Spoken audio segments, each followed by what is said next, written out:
વડોદરા શહેર કોંગ્રેસે આગામી કોર્પોરેશન ચૂંટણીને ધ્યાનમાં રાખીને જિલ્લા કલેક્ટરને આવેદનપત્ર આપીને માંગણી કરી છે કે ચૂંટણીના 90 દિવસ પહેલા 1 થી 19 વોર્ડની ફોટાવાળી મતદાર યાદી, અનામત બેઠકોની માહિતી, એસટી, એસસી, ઓબીસી અને મતદાન કેન્દ્રોની વિગતો પૂરી પાડવામાં આવે। વડોદરા શહેર કોંગ્રેસ પ્રમુખ ઋત્વિક જોશીએ કહ્યું કે આગામી ફેબ્રુઆરી અથવા માર્ચમાં યોજાનારી કોર્પોરેશનની ચૂંટણીને ધ્યાનમાં રાખીને અમે આ માંગણી કરી રહ્યા છીએ। ભૂતકાળમાં ભારતીય જનતા પાર્ટીએ સત્તાનો દુરુપયોગ કરીને ચૂંટણીમાં અનૈતિક રીતે જીત મેળવી છે। મતદાર યાદીમાં ખામીઓ છે, જેમ કે મૃત્યુ પામેલા વ્યક્તિઓના નામો અને સ્થળાંતર કરનારાઓના નામો ન હટાવવામાં આવતા હોવાની ફરિયાદો પણ છે। અમે આ મુદ્દે ત્રીજી વખત રજૂઆત કરી રહ્યા છીએ। પહેલા 18 માર્ચ અને 20 દિવસ અગાઉ પણ આવેદનપત્ર આપ્યું હતું।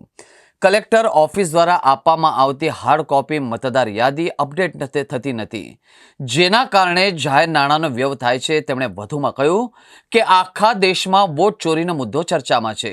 એના કારણે ચૂંટણી પંચ પર પણ શંકા કુશંકા ઊભી થઈ રહી છે। વિપક્ષ તરીકે અમને ચૂંટણીની તૈયારી માટે પૂરતો સમય મળવો જોઈએ। જો અમારી માંગણીઓ પૂરી નહીં થાય તો અમારે મહાત્મા ગાંધીના માર્ગે ચૂંટણી પંચ સામે આંદોલન કરવું પડશે। ગયા વખતે મારા જેવા વ્યક્તિના 2 ઉમેદવાર હારી ગયા। મતદાર યાદીની અંદર બધા ગોટાળા।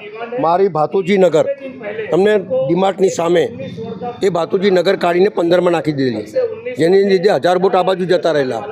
શું મતદાર યાદી બનાવો છો ભાઈ તમે? અમને હરાવવા માટેની મતદાર યાદી બનાવો છો? મરેલા માણસો બી અંદર હોય, સ્થળાંતર કરી ગયેલા એ બી માણસ હોય, તો શું મતદાર યાદી બનાવો છો? સીધું સાદું દેખાય છે કે સત્તાધારી પાર્ટીને જીતાડવા માટેના તમારા પ્રયત્નો હોય છે। પણ આ વખતે જે રીતે રાહુલ ગાંધીને આખા દેશને જગાડ્યા છે, જે લોકોમાં ડર હતું કે ભાઈ આ કરશે પેલું કરશે, उस व्यक्ति ने हिंदुस्तान के तमाम नागरिकों का डर निकाल कर बाहर फेंक दिया है।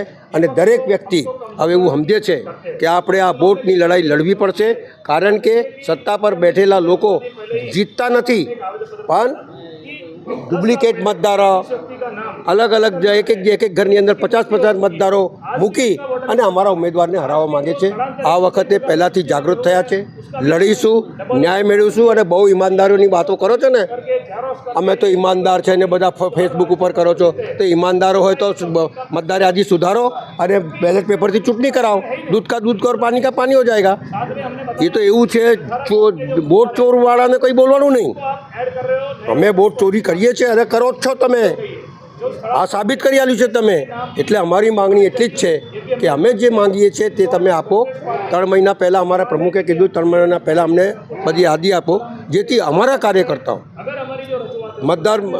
મતદારને યાદી લઈ અને લોકોની વચ્ચે ફરે, એની અંદર ખબર પડે કે કોણ અહીંયાથી સ્થળાંતર થયું છે, કોનું મરણ થયું છે, કોણ સાચો મતદાર છે, કોણ ડુપ્લિકેટ મતદાર છે, 50 માણસ એક ઘરમાં કઈ રીતે રહી શકે, તમામ બાબતોની ચકાસણી કરી અને સાચી મતદાર યાદી લોકોને સામે પ્રસ્તુત કરીએ, જેથી સાચું ઇલેક્શન થાય, સાચા ઉમેદવાર આવે અને સાચી લડાઈ લડે।